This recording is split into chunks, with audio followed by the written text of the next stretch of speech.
brought to you almost live from the Dude in the Basement Studios.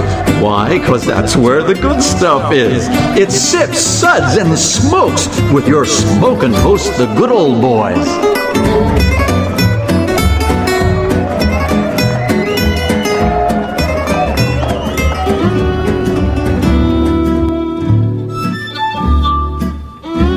Suds, Suds, Suds. It's time for more Suds. Hello, everyone, and welcome to where everything good in life is worth talking about. And what are we talking about today? Beer. Yay. Yay. Here we go. This is good old gal Julieanna, and joining me today at this fine table are my co-hosts, good old boy Dave. Hey, everybody. Wow, that was quick. I was very professional. It threw you off. It did throw me off. And the illustrious Reverend Mark. Hi, y'all. Hello. And, of course, Kendall. How are you? Always happy to be here. Cool. Our Suds segments are all about beer, beer, beer, and more beer. Today's show is a brewery takeover. Jackie O's is a brewery and brew pub in lovely Athens, Ohio. If you haven't been through Athens, I highly recommend visiting. It's a nice town. The beers we'll discuss today are Woodya Honey Wheatwine, Oil of Aphrodite American Double Stout in a rum barrel, also Oil of Aphrodite American Double Stout from a sherry barrel, Mystic Mama IPA, Raz Wheat, Dark Apparition Russian Imperial Stout, Black Maple American Porter, Brick Kiln Barleywine, Bourbon Barrel Brick Kiln Barleywine, and Chomolungma Honey Nut Brown Ale. Not sure I pronounced that right, but it's as close as I can get. I think that was as good as anyone's going to pronounce that. If you tried any harder, you'd be a Pentecostal.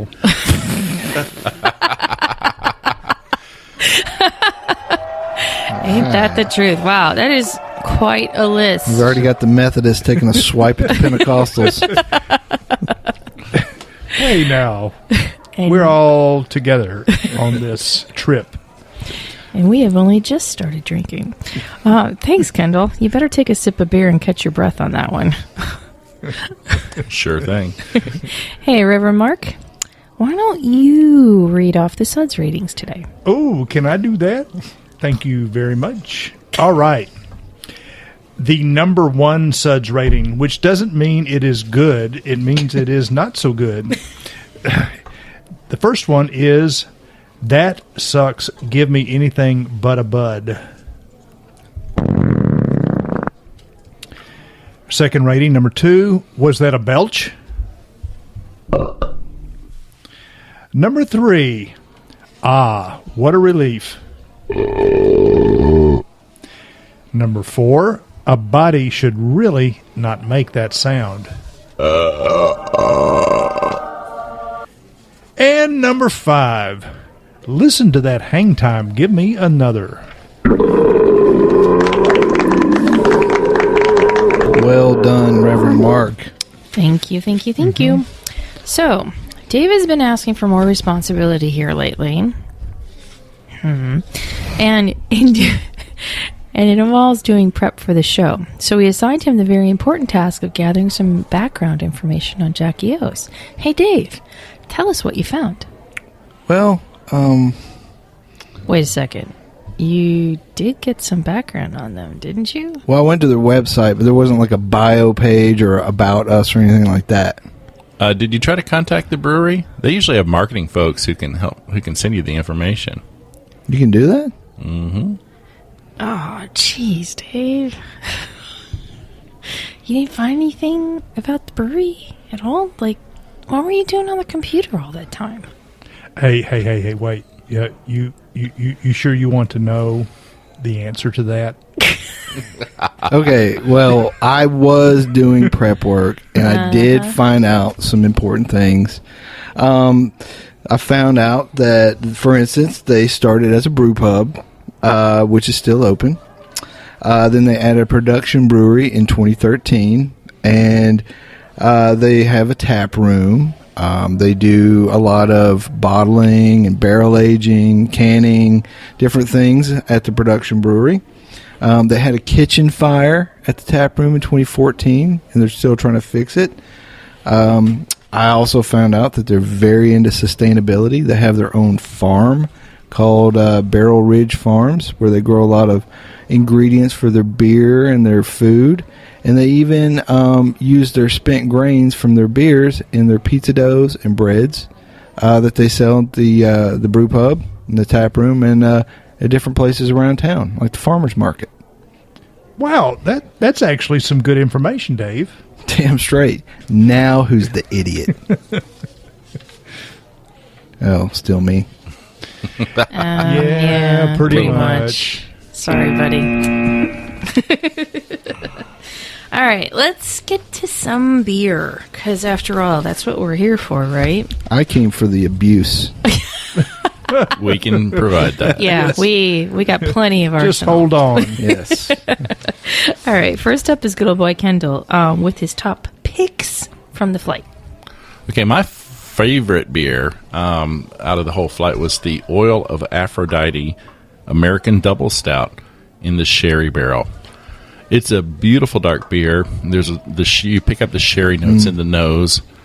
I got a little nuttiness, chocolatey fruit flavor, and it all mixes together really well.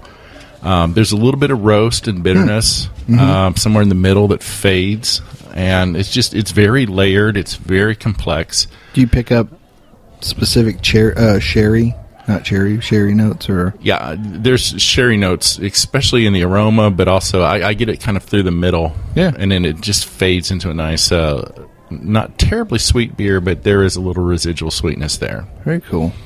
And How did giving you rate that one a Suds rating of 5. Listen to that hang time. Give me another. And just for those that want to know, Oil of Aphrodite is their American Double Stout with an ABV of 10%. It is an American double stout brewed with Integration Acres black walnuts and Belgian candy syrup. English, German, American, and Belgian malts are accompanied by Pacific Northwest hops to create a sweet and rich springboard for deep nuttiness. Layer this beer down for a while and share with friends and loved ones. And I have a walnut allergy, and it did not kill me. Yet. Yeah. Oh, dang.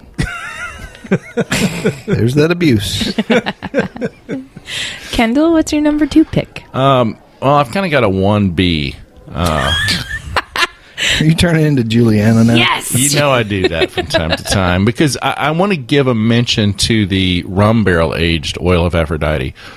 Although it was the same base beer, I felt like it was very different.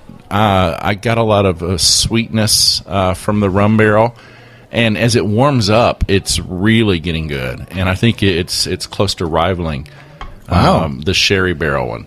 So I'm getting a little, sweetness, chocolatey bitterness out of it, and just again that sweetness.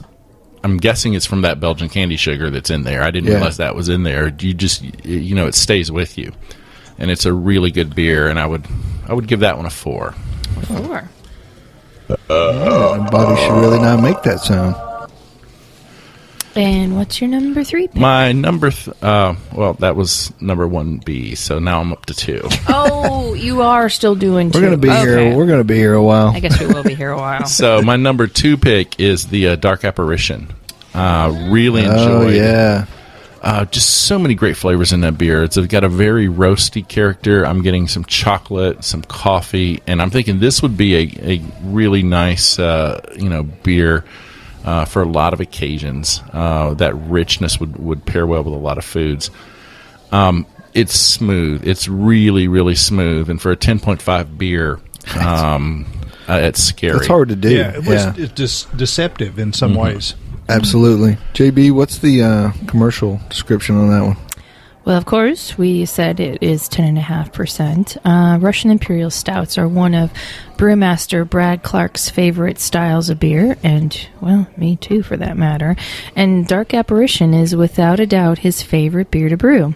We stuff 2,200 pounds of malt into our 20-barrel mash tun, and by the end of the mash, dark malts are spilling onto the brew house floor. I wouldn't want to pick up that afterwards. Brad includes great flavors he admires in his favorite Russian Imperial Stouts like chocolate, coffee, roast, dark fruit, caramel, and some nice earthy, spicy hop character. With a midnight black color and chewy, dextrinous body, Dark Apparition is a huge beer with tons of character. Nice. What was your Suds rating on that, Kendall? Giving that a Suds rating of 4. And I agree it has a ton of character. The one thing... Why did she really not make that sound? Yeah. But the one thing I didn't think it was a very big Russian Imperial Stout. No. I did not get that. There was not that kind of a little more thickness. It seemed a little thin for a Russian Imperial, and a great beer, wonderful flavor. I really enjoyed it, but I would call it a double black ale. Yeah, I think the smoothness where you don't get the alcohol warmth actually kind of detracted from it being a Russian Imperial Stout as well. Exactly. Yeah, it failed to stain my teeth. Actually, it didn't. Oh, no. So, great beer. And I'd be curious to try other varieties of this. I know they've done several barrel aging projects with this beer, but really enjoyable.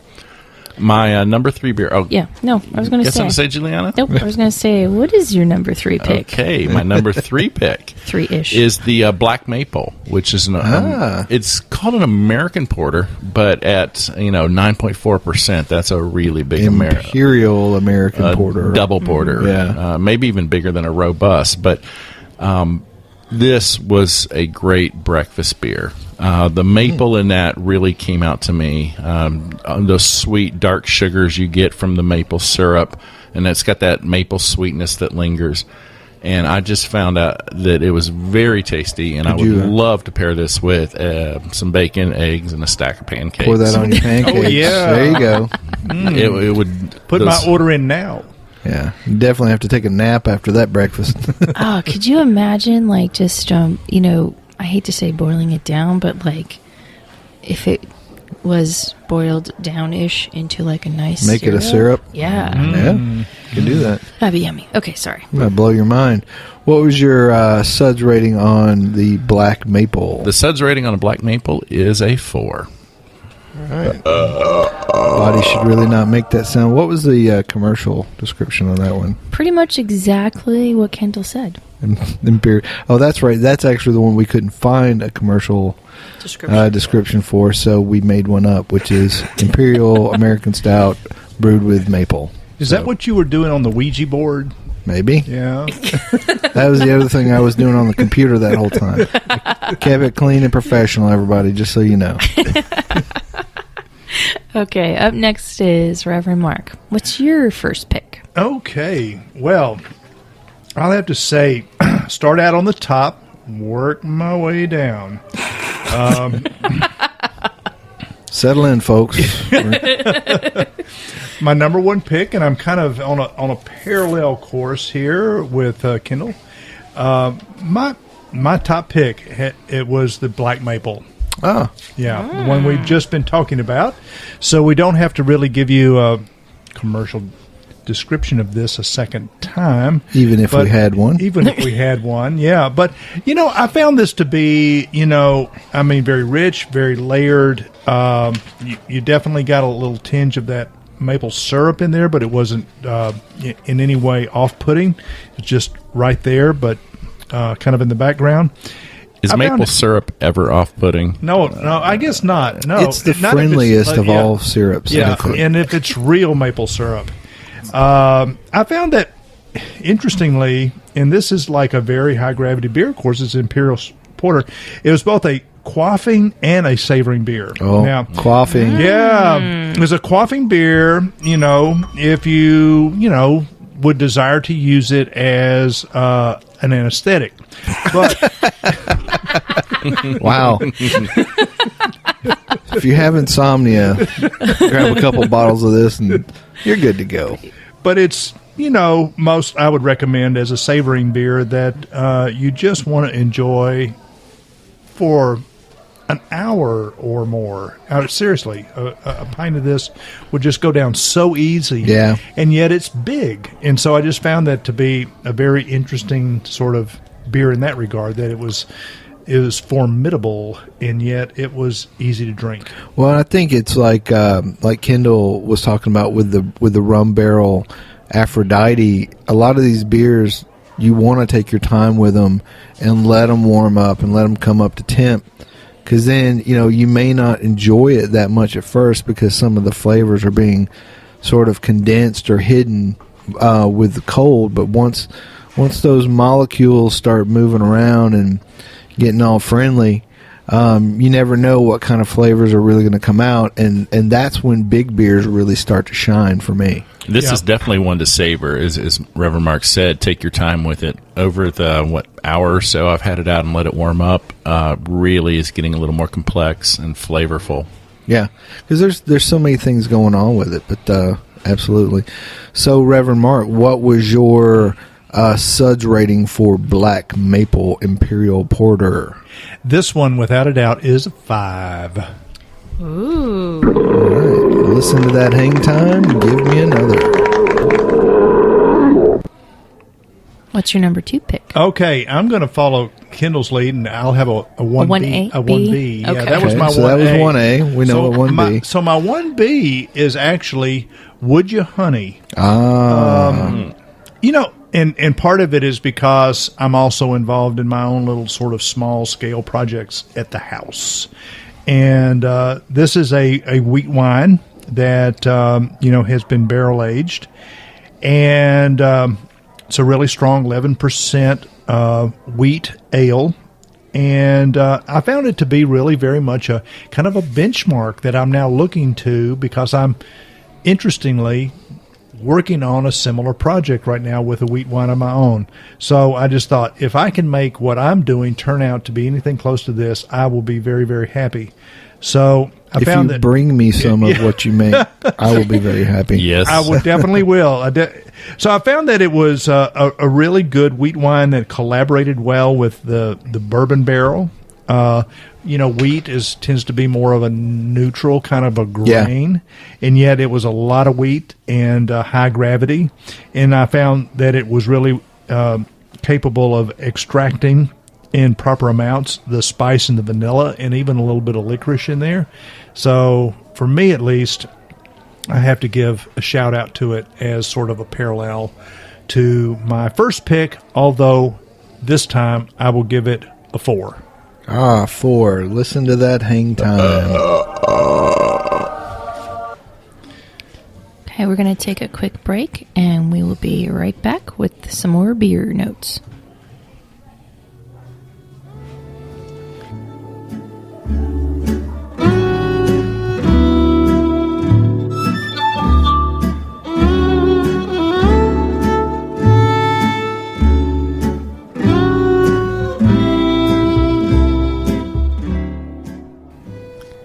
Welcome back, ladies and gents, and Reverend Mark. Now that we have done your 1A and your 1B, what is your number 2 pick?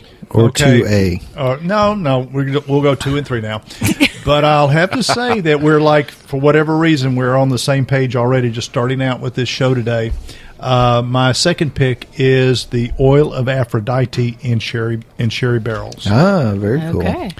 The base beer being a double stout, with black walnuts, which I sort of detected, but since, I didn't go into an anaphylactic shock or anything, I'm not sure if they're really there. But as it warms up, I may pick up on that a little bit more. It's interesting as I looked at the sort of the parameters, the style parameters, what all the grist was about and what was put into this beer. It struck me that this is sort of the quintessence of the hybrid craftsmanship that we're seeing going on right now. That is, there were English, German, American, and Belgian malts in this grist. They were using Belgian candy sugar, and yet it's called an American, double stout. And then Pacific Northwestern hops. So I found like, it's when I see beers like this, I think, well, one of two things. It sometimes works. It sometimes produces a Frankenstein beer.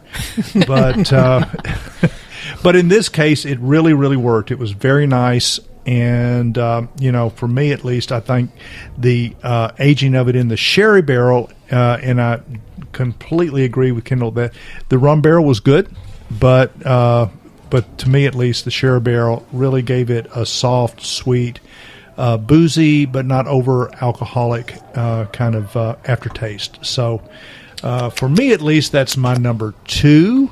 Yeah. And I will give it gladly a 4. 4. Listen to that. Whatever. Hang time. No. Sorry. No. A body should really not make that sound. Sorry about that, folks. I mislabeled it. Here I was doing so well. Reverend Mark, what's your last pick? Okay, my last pick, and I guess maybe I moved it to 3 because this was sort of my pedestrian beer category of that sort of the everyday beer that you can go to. The others that we have mostly described until now are like, very special, end of the day, seasonal type beers. But this one I really liked, and I think I could enjoy it on a daily basis, is the Mystic Mama. Mm-hmm. I really liked it. Yeah. It just because it was a very good basic IPA. Now it's 7% alcohol by volume, which is, kind of between an IPA and a double IPA, but still an IPA clearly.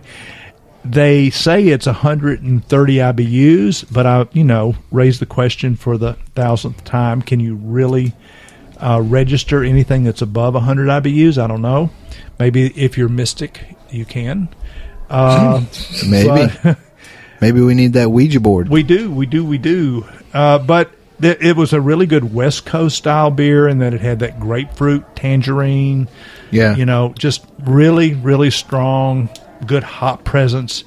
And so, I just thought in terms of all the different beers, and all these beers, by the way, were excellent. I wouldn't give any of the beers that we sampled today anything, below a 3, and probably many wouldn't even be there.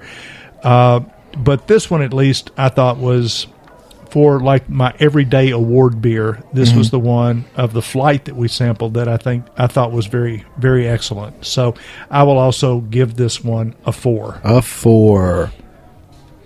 Remember what that is? No, but I'm going to read it. A body should really not make that sound. So, JB, give us the commercial description on Mystic Mama IPA. Sure.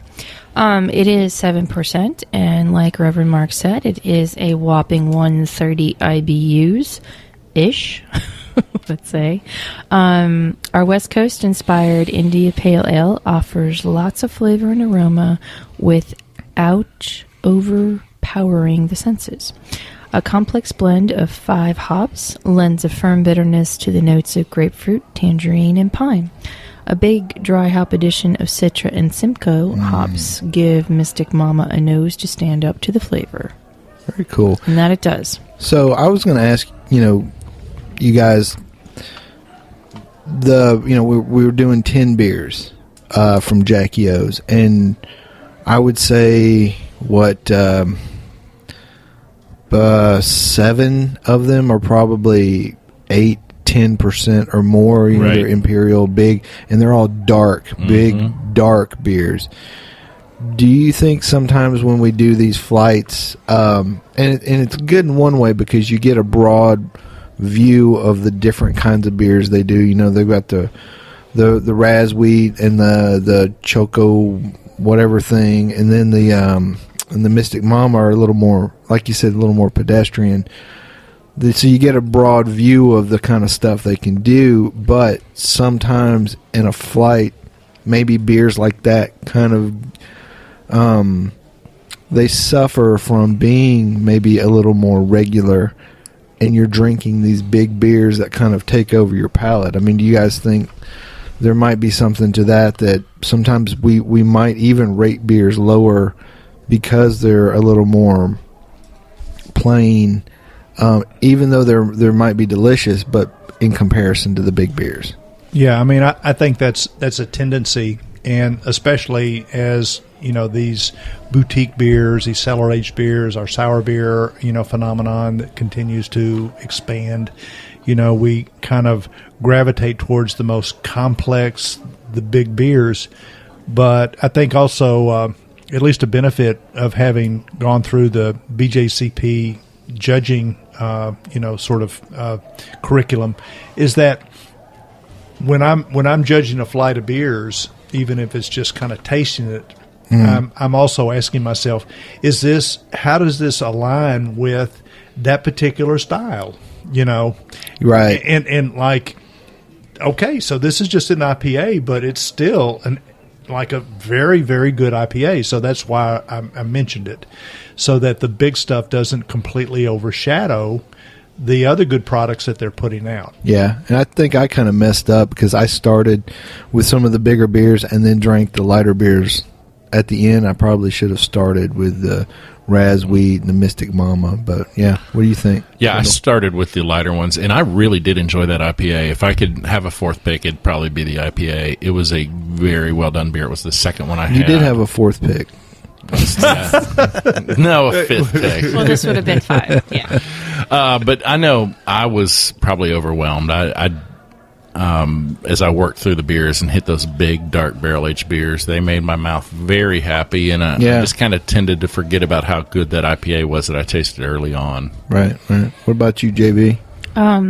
Pretty much the same. I went with the lighter stuff first, and then I took little quick sips of the heavier stuff, and then I let them breathe a bit, and then went back to them. And even now, once you get to me, I've changed my mind now like 3 times because because as they're opening up, you're getting flavors that you didn't have before, and so what you thought was a little limited is now expanding, and it's really cool. But I'll get into that later. It's your turn. Yay! The best part of the show. Here we go. Dave's time. So now we'll find out what you were doing on the computer. You were probably right the first time, Mark. You don't want to know. No, actually, so my top 3 picks, I think you guys have already pretty much talked about them. So I'm not even going to look at notes because I don't take good notes anyways. But I'm going to start with the one that I thought was my favorite out of the flight, and that is the Would You Honey. The Wheatwine. All right. Yay.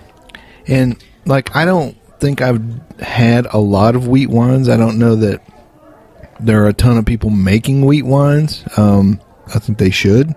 I think wheat lends itself very well to barrel aging, like Mark said, and it's a little more neutral flavored. And even when you make a big wheat beer, like a wheat wine, I think you can really manipulate those flavors very well. Kind of like, wheat whiskeys even are the same way. You really get to play with, you get a nice palate to play with on that. And I felt like the Would You Honey, it lended itself to the barrel aging very well, and they sort of complemented each other, and it turned out to be a really, really good, enjoyable beer. It's not something I don't think you could, you couldn't have a session with it, obviously, as big as it is, but it's definitely something that I would seek out and drink often. And I gave the Would You Honey a hold on a second, I gotta make sure I know what the rating is.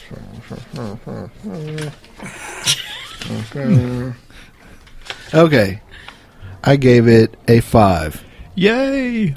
Listen to that hang time. Give me another. Oh, I was gonna say it. That's cool. Yeah, thanks for picking that up for me. Yeah, man. No worries. All right, where were you 30 minutes ago? Anywho, for my second beer, and I don't have a 1A, 1B, because I stick to the rules. My second one is the Bourbon Barrel Brick Kiln Barleywine. Oh, yeah. Yeah, you're the first to mention that, so curious to hear what you think. Okay. Julie, what is the commercial on the brick kiln. I don't think we have a commercial on specific bourbon barrel, but whatever she says about brick kiln, add the word barrel age to it, and you got it. Okay, so it is an American barley wine at 10.5%. Starting in the 1800s, the brick industry was a large part of the economic development of southeastern Ohio for nearly 100 years.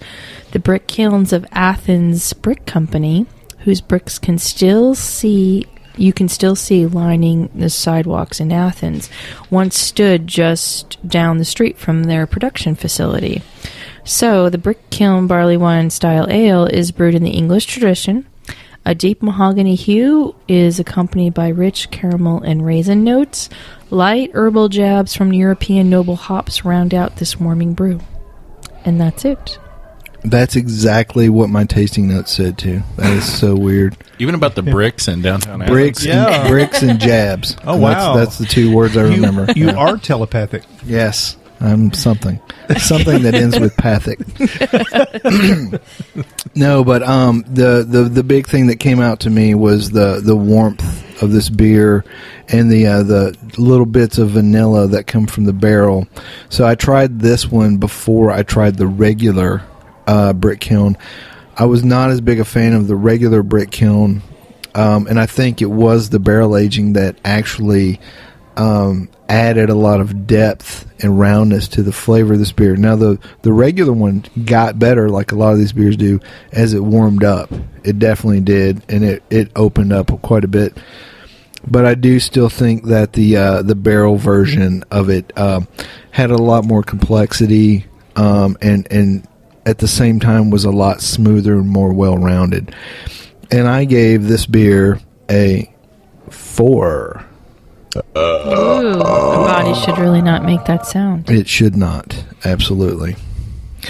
So, what's your last pick? Well, since you asked so nicely, what is my last pick? Oh, yeah, I got it now. Sorry, I had to find it. So, we talked about this one. I think Mark and Kendall both talked about this beer, and we all said very nice things about it. And we loved it and thought it was great, but we don't think it's what it says it is on the label. So if anyone from Jackie O's is listening, Dark Apparition is not a Russian Imperial Stout. Please relabel it, change all of your typesetting on the labels and all your propaganda and paraphernalia, and please list it as, what'd you say, Kendall? I called it a double black ale. Yeah, I like that. I say I like that even better. You know, why do we have to involve the Russians and everything? You know, they're especially not these days. Yeah. Really? Sorry. Not American Russians, but like Russian Russians. You know, Putin's not your friend. Just remember that, all right? He's not paying your mortgage. He's not? No, he's not. He's not even paying his. But this beer is really big. I didn't get, some of the other folks got some, some bitterness and a little bit of, some different things from some herbs and spices, the secret herbs and spices. I think there's 12. Or that might be something else from another state. Either way. I think that's You're thinking about A1 else. steak sauce. Oh, I think I was thinking about KFC. I'm kind of hungry. Wow. What was I talking about? Oh, yeah. So Dark Apparition. Dark Apparition, yes. It's a big beer. I think there's some alcohol in it, and I like it because it makes me feel warm in my face. And it tastes really good. It's got a lot of roastiness, some chocolate, some caramel, other things that would also go well in a candy bar. Why do I keep talking about food? Oh yeah, I'm hungry. So, anyways, I gave Dark Apparition as a beer. Okay, I'm going to do 2 different ratings now. As a beer, I'm giving it a 4. Body should not make that noise, but okay. As a Russian Imperial Stout, I'm only going to give it a 3. Whatever whatever that thing is. Oh, what a relief. Yeah, what a relief. It's still good, but it's just not a good. So we can do double ratings now. Well, if you can pick 1A and 1B, I can do a double rating. Great beer, but not true to style. Bam. Okay.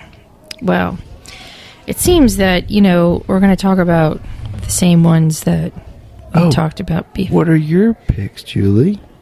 Why, thanks for asking. And the interesting thing is that, I had my list, but then everything really warmed up, and then I got into complete turmoil over it. But the first one that I want to talk about is the Would Ya Honey Wheatwine. Oh, yeah. Okay, I liked it in the beginning. And, wheat wines, you don't see a lot of them on the shelves, and it intrigued me because this is something that I do want to brew at some point.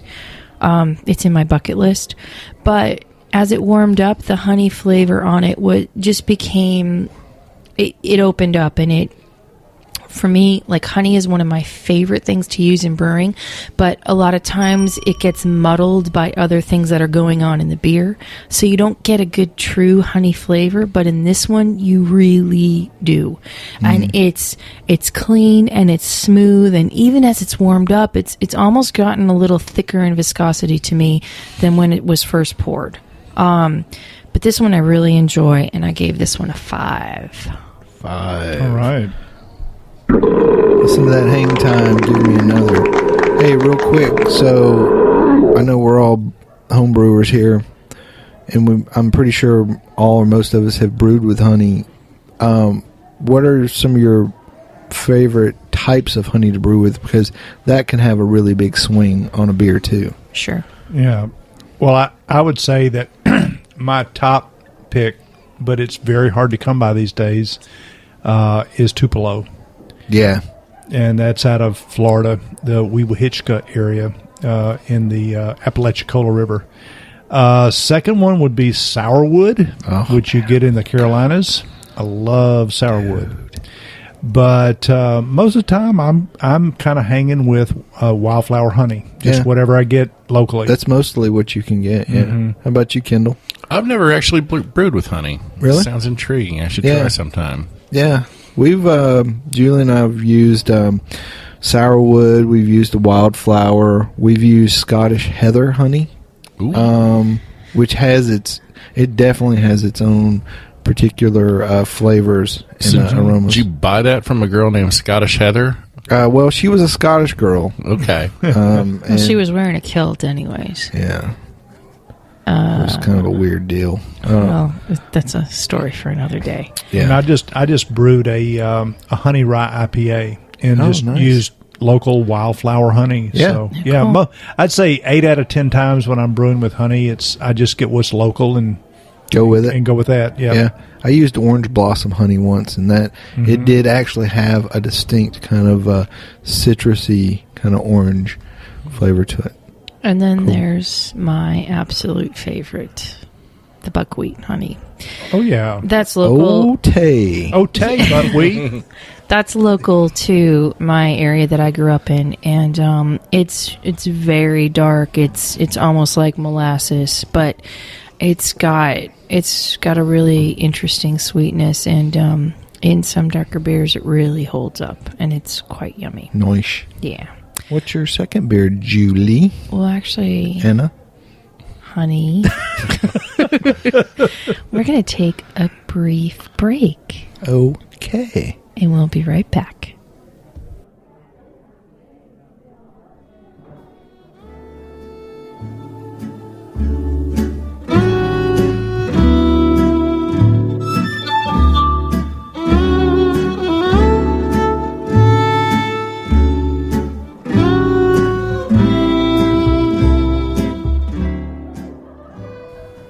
Welcome back, ladies and gents. Okay, so we're talking about the beers that I like, and sadly I'm going to pull a Mark and a Kendall on this one. We'll call it a Mendel. Yeah, I'm going to pull a Mendel.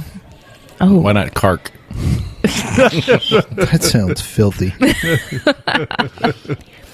So for my second pick, I'm going with a 2A and a 2B. Okay, because I like them both for slightly different reasons. The first one is the Oil of Aphrodite Sherry Cask. Yeah. Yep. Cool. This one was beautiful to start with and became even more beautiful as it opened up.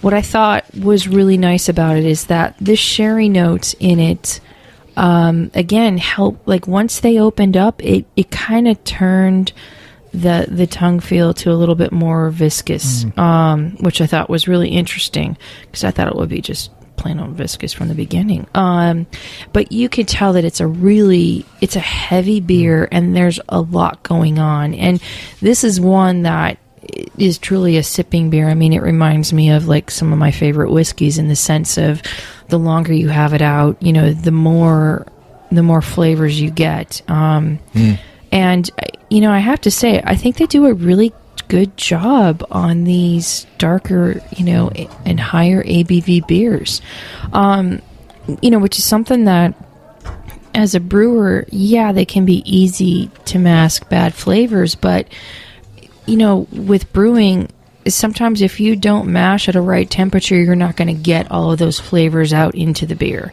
And they know what they're doing in this department, and yay. Because you're getting all of these different fruits in it, and it blows me away as it warms up. But a nice compliment with the sherry cask, and this one I'm giving a 4. Hey, 4. A body should really not make that sound.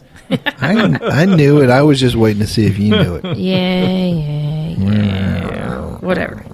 Okay, so then number 2B, of course, is the Oil of Aphrodite Rum Barrel. Now, this one, at first, I didn't like it as much. It felt a little sharp to me, and it felt a little watery to me. A little thin, I should say, in the scheme of things. But as this puppy has sat, I've been going back to it more and more. And I'm getting this, the sugar caniness of the rum barrel. Exactly. That's coming out, and it is it's like coating the tongue, and it's making all of the fruit shine now, whereas before it was not the case. I was getting like dark roastiness, but I was not getting any of the fruits that I was getting in the sherry cask. But now it's completely opened up, and that's why I had to make this a 2B. I'm really... 2B or not? Okay, but in this case, it is to be, because there you go. I'm really, really digging it. And this one, I have given a 4 as well. Number 4, a body should really not make this noise. Really? Well, Okay. yeah. Well, nice. I was riffing. Okay. Sorry. And then the last one, which is my true number 3, is the Black Maple American Porter. God bless. Okay. Need So- some pancakes. I Yes, know. we do. I mean, I know Kendall and Reverend Mark have waxed poetic about this, but I'm going to wax poetic about it too. A lot of times when people talk about maple porters, they're lacking one or the other part of that beer to make it a really good beer. Either you're not getting enough maple flavor, or it tastes artificial in the mapleness, or you're not getting any roastiness, and all you're doing is getting like this, saccharine-y maple. This is a really nice blend, and as it warms up, it continues to be that really nice balance of sweet and roastiness. And That's cool. So, as someone who has brewed some very good maple beers, Julieanna, that's right. I'm saying your beers are good.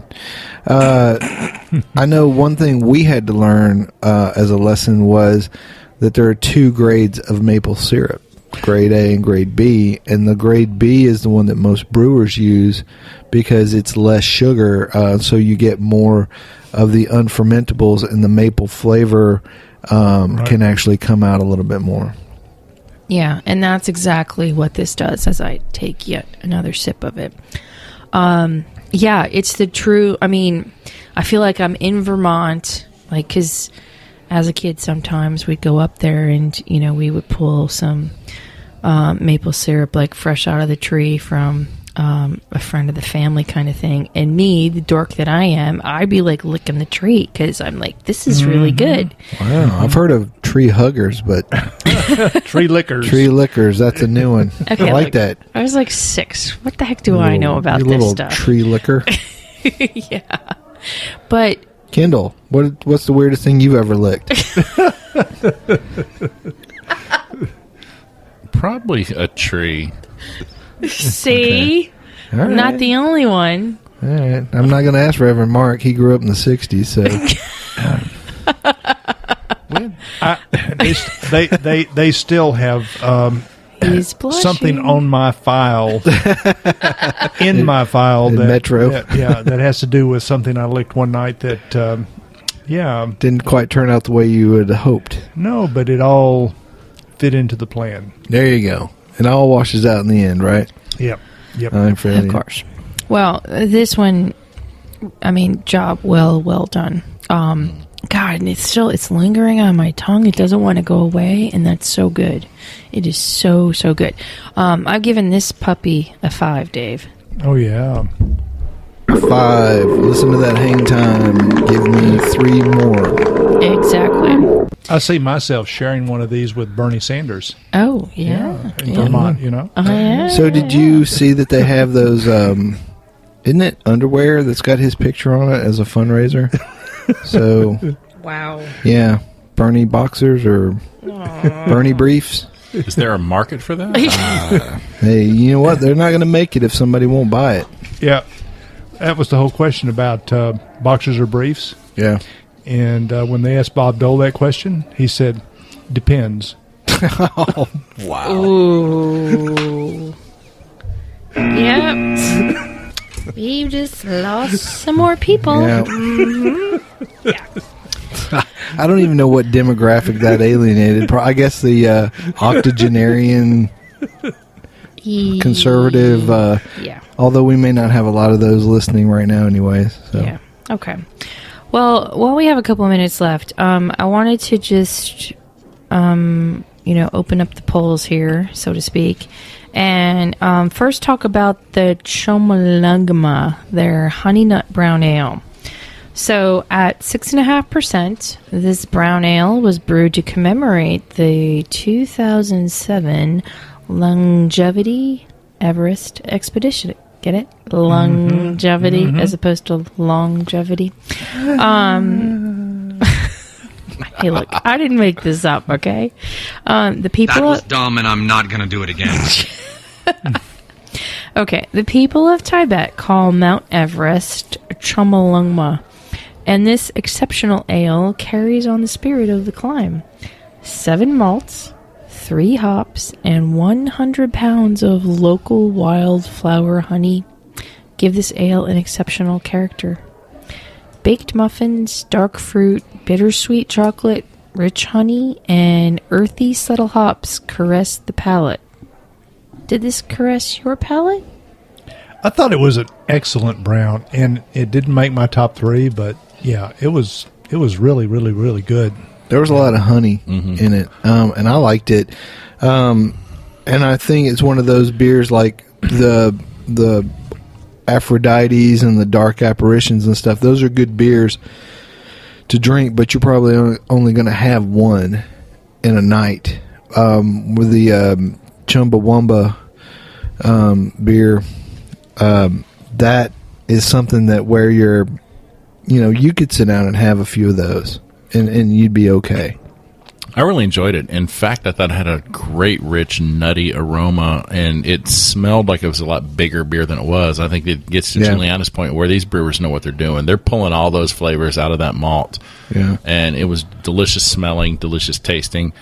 I think I got distracted by the big beers, and those hit my top 3, but I did enjoy this beer. Cool. And let me just say something, real quick about Chomolungma or whatever. What is the deal? And I don't want to offend anyone. I'm probably going to offend someone, but like Tibetans, Nepalese, and people from Thailand and places like that, they tend to be people my height, which is less than the average. And that's cool. I like those people. and they have good food, and they're great culture. Why do they have such big words for everything? You know, oxygen deprivation. Have you ever seen those, the names of certain cities in Thailand? It's like 42 letters that I'll be damned if you're ever going to say it all the way through. But that's just something I had to get off my chest. Well, yeah, small people, big words. They rival the Germans in that regard. True. Or the Russians, for that matter. Reinheitsgebot. Yeah, Reinheitsgebot. They ain't got nothing. You know, in Thailand, that'd probably be like some initials or something. You know, it's crazy. Yeah. Anyways. Okay. Yeah. So, what would everybody give Chomolungma? Yeah, that one too. On its own, as a brown ale, a 4. Yeah. Mark? As a brown ale, I mean, judging true to style, definitely a 4. What would you say? Yeah, I'm so we can agree on 4? Yep. Yep. All right. We're going to give it a 4. And send us a 6-pack, please. Yes, Woo-hoo. or a case. That would be fine as well.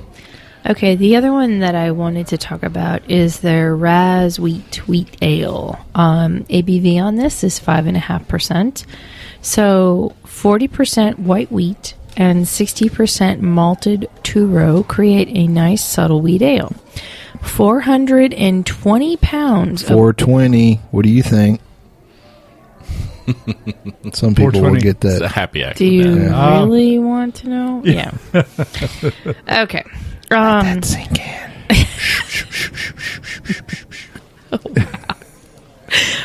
420 pounds of all-natural raspberry puree. Woof. I like Prie better than Puree. Thank you. Is added during fermentation, giving this beer a unique and playful personality. The rosy haze and sticky head embody a... Sticky head? Come on. Hey, look, it's what is written. Yeah. Well, that comes from your research, buddy. Well, there you go. You sure you want to read that in public? You have a point. So, the rosy haze and sticky head embody a continuum of sour sweetness held together by a wheat backbone. Thoughts? Well, first off, my first thought is if your backbone was made of wheat, I don't think you could stand up straight. But that's just me. Wow. And that's just me. I agree. Yeah. Well, I think that, the whole sort of culinary maxim of less is more is somewhat applicable to this beer in that the raspberry is sort of like almost there, so it's like it's part of what is being presented. It doesn't really overwhelm you, and so it depends on what your appetite is all about. Some people would say, this is really not taking me to where I think this beer needs to go. Right. I thought it was okay. Better than okay. It wasn't excellent, but I thought that given the fact that it's a wheat beer and a wheat base beer should be kind of like putting that raspberry more in your face. Yeah. It didn't quite do that, but it was still there. So, I would give it, in terms of our Suds ratings, probably a 3. Yeah, what a relief. Kendall, what about you? I'm one of those that didn't think it went where it needed to go. Yeah. I had a lot of expectations for it. It sounds like a great beer, raspberry wheat. The aroma is beautiful. Just raspberries in your face. But when I tasted it, I wasn't getting so much raspberry, and it just all of the flavors were very muted across the board. Every flavor I was expecting was muted, and I really didn't find what I was looking for in the beer, and I would have given it a Suds of 2. Mm-hmm. I have to say that like of all the beers on the big beer wheel, that we could look at, the spectrum of beers. If someone asked me, what is your least favorite beer style? Okay, it would be, to me, the American wheat. That is my least favorite beer style. And so, if you're going to introduce raspberry or whatever else, then I'm saying, okay, you better bring it. Then you need to bring it on, because otherwise I'm not interested. Okay. Julieanna, what did you think about that beer? Sadly, I was a little disappointed. The aroma on it was amazing, and I thought, wow, this is like, I'm going to be overwhelmed with raspberry, and it's going to be, like a really big flavor. And I was thinking to myself, wow, I wonder if the wheat's going to compete with this, because the smell was so amazing. I mean, you could wear that as a perfume. Girl, not guy. Unless you're that way. Unless you like. And there's nothing wrong with that. We are not judging anyone. No, but I mean, I'm just saying, I don't normally smell raspberries on boys. Except for those kind of raspberries. What would you rate this beer? I'm going with a 2, because it disappointed me. I think that's going to be the new 2 rating. That just disappointed me. I agree with Julieanna in that when I was first, and I always go from nose to mouth, that the nose was really strong, was really suggestive, and then when I tasted it, it was like, oh, where's that? I don't get what I was smelling. Yeah. So I'm going to blow you guys all up on this, because I'm about to bring some profound thought into this. You guys are looking at this the wrong way. Okay, I figured out what Raz Wheat is. It's the beer, because remember, Jackie O's is a brew pub, so guys want to go there to drink big beers, and girls are what guys want to see. So a lot of girls don't drink big craft beers. Real women do. Well, they do, and that's the kind of women I like. I'm talking about, other girls. Other girls. So girls who don't like beer, and we've all met them. I'm like, I tried Bud Light once and it hurt my face. This is the beer that brings those girls into the brew pub and keeps them there. Like, oh, try a Raz Wheat. It tastes like raspberries. Oh my God, I love it so much. Okay, well, yeah, on that note. So as a chick beer, I'm going to give it a 4. Sure. And body should not make that. And that's half the population. There you go, 52%. Exactly. So, God love us. Okay, that's what I had to say about it. Well, this was fun and exciting. We got one last beer to talk about really quickly, and that's the Brick Kiln Barleywine. Oh, the as regular itself, one. Right? Yeah. Not the barrel aged. I enjoyed that. I think I thought it was a little bit better than the one that was in the barrel. Really? Huh. Okay. Yeah. I felt exactly the opposite. Well, the thing is, I think it was, as I looking at my tasting notes, it was a very noble kind of classic taste. It was, the hopping was in accord with what the British do, which is not overly hopped, overly bitter, overly aromatic. I thought, again, judging it whether this is true to style, I thought it was a very excellent English barley wine. Very good. Yeah. I thought it got better as it opened up and it warmed. What did you think, Julie? I just didn't like it as much. So what would you guys give it as a consensus Suds rating? As a true to style rating, I'd give it a 4. I was thinking a 4. 4? Yeah. Okay. We'll go with 4. Okay. Probably should not really make that thing. That noise, that sound, That thing. Oh, Yeah. that. Okay. Yes, that's what a body should not do. Okay. Well, this has been really great stuff, everyone, and that's going to wrap it up for today's Suds episode. So, we hope you enjoyed this episode, and you can catch all of our episodes, which we have many of, by the way, online, as well as on SoundCloud, TuneIn, Stitcher, YouTube, PRX, and Spreaker, our native media host. iTunes and our own Android app are the easiest ways to enjoy the show on your phone. Just search for Sips, Suds, Smokes on iTunes or in the Google Play Store. Oh, our tasting notes go out on Twitter all the time. You should follow us at Sips, Suds, Smokes. Is that the right thing? No. Okay, so much for the responsibility for Dave. We love your feedback, and you can reach us online at info@sipsudsmokes.com. Do us a favor and take the time to rate this episode if you're listening to us online. It's a big help to us, and we get to see your feedback as well. Hey, Kendall, speaking of which, how can we find you? My wife and I have a beer blog, beermakes3.com, where we talk about the wonderful world of beer. You can also find us on Instagram, Facebook, and Twitter at beermakes3. Okay, cool. Well, I want to thank all of our hosts for joining us today. Dave? Oh, I'm sorry. I'm just now reading the script. Bye. Thank you, good old boy Dave. The illustrious Reverend Mark. This was just such a wonderful episode. Talk into the mic, Reverend. This was such a wonderful episode. Sorry, I'm leaning back in my chair, so that just means I've been very relaxed today. This is Reverend Mark 10 beers later. Yeah. So anyway, it's been wonderful talking with everyone. And good old boy Kendall. Good time as usual. Drink good beer, everyone.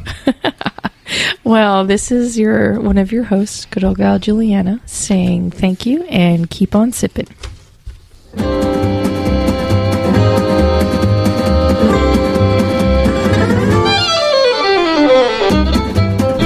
This has been a one-tan-hand production of Sip, Suds, and Smokes, a program devoted to the appreciation of some of the finer slices of life. From the Dude in the Basement Studios, your hosts, the Good Old Boys, will see you all next time.